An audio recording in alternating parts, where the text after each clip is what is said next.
Hello everyone, welcome to the Free Study Jam and subscribe this channel for free study of mechanical engineering and general studies. तो आज हम लोग बात करेंगे 30 question of heat transfer from R K Jain. तो आज हम लोग देखेंगे 91 से लेके 120 तक के क्वेश्चन। थर्मोडाइनमिक्स और फ्लूइड मैकेनिक्स के सब जितने भी आर के जैन के क्वेश्चन हैं वो हम लोगों ने कवर कर लिए हैं और उसकी अलग से प्लेलिस्ट बना दी है, तो उसमें जाके आप लोग देख सकते हैं। ठीक, तो आज का लेक्चर स्टार्ट करते हैं।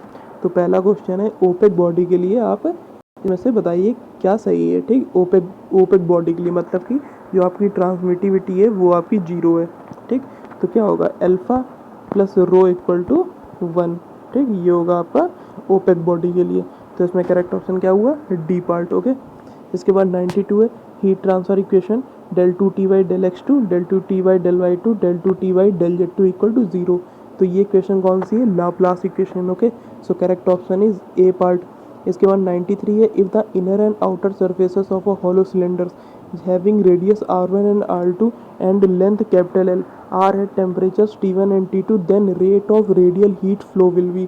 तो देखिए अगर हॉलो सिलेंडर की बात करें तो उसमें जो हीट फ्लो होती है वो होती है 2 pi K L delta T divided by L N R2 by R1। Okay, तो देखिए इसमें कौन सा ऑप्शन सही होगा, इसमें होगा आपका ई पार्ट। ठीक, 2 पाई L K T1 minus T2 divided by L N R2 by R1। अब इसके बाद 94 आपका दिया हुआ है two plane slabs of equal areas. ठीक, and conductivity is 1:2 ratio are held together and temperature in the end temperature जो है इनका वो है इधर जो आउटर है T1 एंड T2। ठीक, और जो इनका जंक्शन में टेम्परेचर दिया हुआ है वो दिया है T1 प्लस T2/2। ओके, तो इन्होंने थिकनेस का रेशियो पूछा है। ठीक, मतलब कि स्मॉल T1/T2 इन्होंने पूछा है। ओके, तो इसमें देखिए अब आप इसमें क्या करेंगे, सीधे आप Q1 इक्वल टू Q2 लगाएंगे। ठीक, तो जब आप टेम्परेचर वाला जब रखेंगे तो T1 माइनस जंक्शन का टेम्परेचर तो वो रखेंगे T1 प्लस T2/2।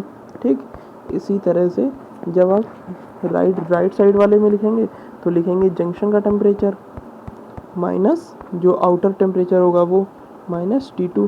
तो ये जो आपका टर्म आएगा टेम्परेचर वाला वो कैंसिल हो जाएगा दोनों तरफ।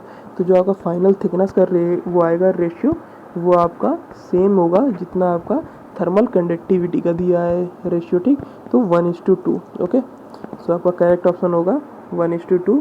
So answer is A part. इसके बाद आपका 95 है heat flow rate through parallel walls of thickness L1 L2 and L3 and having surface areas A1 A2 and A3 thermal conductivities K1 K2 and K3 respectively and first and last walls maintained at temperature T1 and T2। Thermal resistance कितना होता है L/Ka। ठीक, अब ये 3 है तो उसमें क्या होगा L1/K1A1 L2/K2A2 प्लस L3/K3A3। ठीक, delta T by thermal resistance.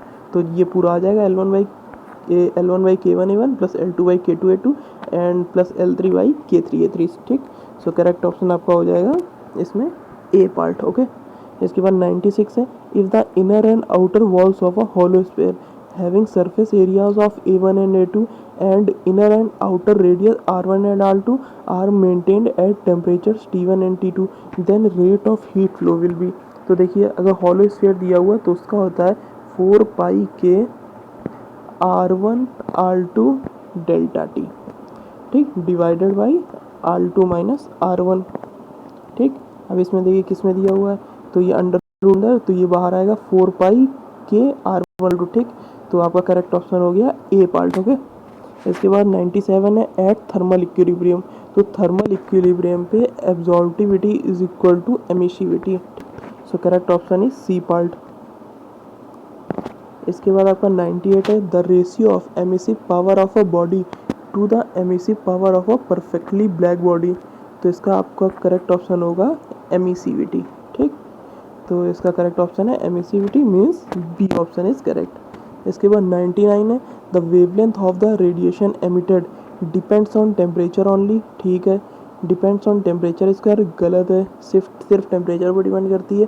Does not depend on material of body, ये भी सही है। ठीक, तो इसका करेक्ट ऑप्शन होगा ए और सी मीन्स ई पार्ट। इसके बाद 100 है, figure shows the variation of temperature across the thickness of materials with different thermal conductivities under steady states. Curve C will be applicable when thermal conductivity of the material. तो देखिए curve सी कौन सा दिया हुआ है, ये मतलब कि जो आपका टेम्परेचर है वो चेंज नहीं हो रहा है, और जो आपका थर्मल कंडक्टिविटी होता है वो होता है आपका 1 बाई टेम्परेचर ग्रेडियंट। ठीक, जब टेम्परेचर चेंज ही नहीं हो रहा है तो ये कितना होगा, जीरो, मतलब कि जो आपकी थर्मल कंडक्टिविटी होगी वो इन्फिनिटी, मतलब कि वो बहुत ही लार्ज होगी। ठीक, सो correct option is C part. Okay, इसके बाद 101 है, कर्व ए एप्लीकेबल है तब thermal conductivity of the material curve A. तो आपने जब पढ़ा होगा ये वाला चैप्टर तो उसमें देखा हो के 1 + बीटा टी एक आता है टर्म। ठीक, और बीटा की वैल्यू ग्रेटर देन जीरो होती है जब ये इसमें कर्व ए दिया हो, और बीटा की वैल्यू लेस देन जीरो होगी जब कर्व इसने बी दिया हो। ठीक, तो इसमें देखिए, तो इसमें क्या होगा, increases with increase in temperature for curve A. ठीक, थर्मल कंडक्टिव जो है वो इंक्रीज करेगी टेम्परेचर के साथ, और अगर कर्व बी की बात करें तो उसमें थर्मल कंडक्टिविटी डिक्रीज करेगी। ठीक, और अगर हम लोग कर्व डी की बात करें तो उसमें क्या होगा, थर्मल कंडक्टिविटी कांस्टेंट रहेगी एट ऑल द टेम्परेचर्स। ठीक, देखिए इसने 20 में लिख दिया है बट ये होगा डी। ठीक, तो इसमें हो गया। इसके बाद हम लोग देखते हैं 104, critical radius of insulation for cylinder. तो सिलेंड्रिकल पाइप के लिए होता है K/H। ठीक, तो इसमें करेक्ट ऑप्शन है डी पार्ट। और अगर इसमें इसी क्वेश्चन में अगर वो दे देता है स्फेयर, तो स्फेयर के लिए होता है 2K/H। ठीक, इसके बाद हम देखते हैं 105, the total emissivity power is defined as the total amount of radiation emitted by a black body per unit time. ठीक, सो correct option is D part. इसके बाद 106 में देखिए स्फेयर के लिए उसने पूछा है तो वो क्या होगा, 2K/H। ठीक, सो correct option is B part. Okay, इसके बाद आपका 107 दिया हुआ है, the ratio of the energy to total energy falling on it. तो इसका क्या होगा, एब्जॉर्बिविटी। ठीक, तो इसका करेक्ट ऑप्शन हो गया सी पार्ट। इसके बाद 108 है, 40% of incident radiant energy on the surface of a thermally transparent body is reflected back. ठीक, मतलब कि जो इसने रिफ्लेक्टिविटी दिया हुआ है वो इसने दिया हुआ है 0.4। If the transmittivity of the body is 0.5, तो transmittivity 0.5, then the emissivity of the surface. तो यहाँ से हम फाइंड कर लेंगे एब्जॉर्बिविटी। तो ठीक, एब्जॉर्बिविटी कितना आएगा, 1 - ट्रांसमिटिविटी प्लस वो आएगा, मतलब कि रो प्लस टाउ। ठीक, ट्रांसमिटिविटी प्लस रिफ्लेक्टिविटी, तो 1 - हो जाएगा 0.55, और आपका एब्जॉर्बिविटी आ जाएगा 0.45। ठीक, और यही इक्वल टू होगा आपका एमिसिविटी के। ठीक, तो इसमें करेक्ट ऑप्शन आपका हो जाएगा ए पार्ट। 109 है, logarithmic mean temperature difference for a heat exchanger is given by. तो वो होता है आपका delta T2 - delta T1 divided by ln delta T2 by delta T1। ठीक, सो correct option is A part. इसके बाद 110 है, the amount of radiation mainly depends on. तो अमाउंट ऑफ रेडिएशन आपका डिपेंड करता है nature of body, temperature of body, type of surface of body. ठीक, सो correct option is D part. Okay, इसके बाद 111 है, the emissive power of a body depends upon its temperature, wavelength, physical nature. ठीक, सो correct option is D part. इसके बाद 112 है, two plates spaced 150 millimetre apart are maintained at 1000 degree centigrade and 7000 degree centigrade, the heat transfer will take place by.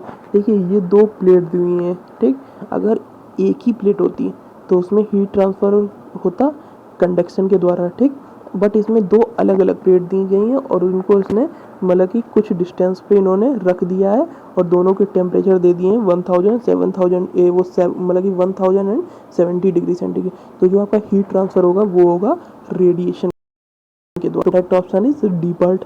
इसके बाद 113 है, absorptivity of a body will be equal to its emissivity when system is under thermal equilibrium. ठीक, जब thermal equilibrium होगा तब alpha equal to epsilon हो जाएगा। ठीक, 114 है, in regenerator type heat exchanger heat transfer takes place by. तो regenerator में मतलब कि ये रीजनरेटर टाइप हीट एक्सचेंजर में जो हीट ट्रांसफ़र होता है वो होता है flow of hot and cold fluid alternately over one another surface. ठीक, जिसका मतलब कि जैसे कि ये है कोई सरफेस, पहले इसमें हॉट फ्लूइड फ्लो ये करा, ठीक, उसके बाद कोल्ड फ्लूइड, ठीक, जो हॉट फ्लूइड की हीट थी वो इस सरफेस के द्वारा कोल्ड फ्लूइड में ट्रांसफ़र हो जाएगी। ठीक, तो ये है आपका रीजनरेटर टाइप हीट एक्सचेंजर। इसके बाद 115 है, a perfect black body is one which is black in colour, which reflects all heat, which transmits all heat radiation, absorbs heat radiation of all wavelength falling on it. So correct option is D. But वो incident radiation जितनी भी होगी उसको सबको वो absorb कर लेगा। Okay, तो वो है परफेक्ट ब्लैक बॉडी। इसके बाद 116 है, Planck's law holds good for black bodies, polished bodies, all coloured bodies. तो Planck's law hold good for black bodies. ठीक, इसके बाद 117 है, if the temperature of a solid surface changes from 27 degree centigrade to 627 degree centigrade then its emissive power changes in the ratio of. तो देखिए 27 को kelvin में change करेंगे 300 kelvin और 627 को करेंगे तो 900। ठीक, और जो वो होती है आपकी एमिसिव पावर वो एब्सोल्यूट टेम्परेचर की पावर 4 के प्रोपोर्शनल होती है। तो ये कितना हो जाएगा 1/3 की पावर 4 मीन्स 1/81। ठीक, तो जो रेशियो आएगा वो आएगा 81। ठीक, सो correct option is E part. 118 है, depending on the radiating properties body will be transparent. तो ट्रांसपेरेंट कब होगी, जब वो उसमें जो आपका ट्रांसमिटिविटी हो जाएगा 1। ठीक, तो इसमें करेक्ट ऑप्शन होगा सी पार्ट। इसके बाद 119 है, thermal radiation x tends over the range of. तो इसमें करेक्ट ऑप्शन होगा आपका ए पार्ट। ठीक, 0.01 टू 0.1 माइक्रोमीटर। इसके बाद 120 है, a grey body is one whose absorptivity. तो grey body is one whose absorptivity does not vary with temperature and wavelength of the incident. ठीक, पार्ट। तो ये हो गया आपके 30 क्वेश्चन। ओके, तो अब हम लोग इसके आगे के नेक्स्ट 30 क्वेश्चन देखेंगे नेक्स्ट लेक्चर में। So thank you guys and subscribe this channel.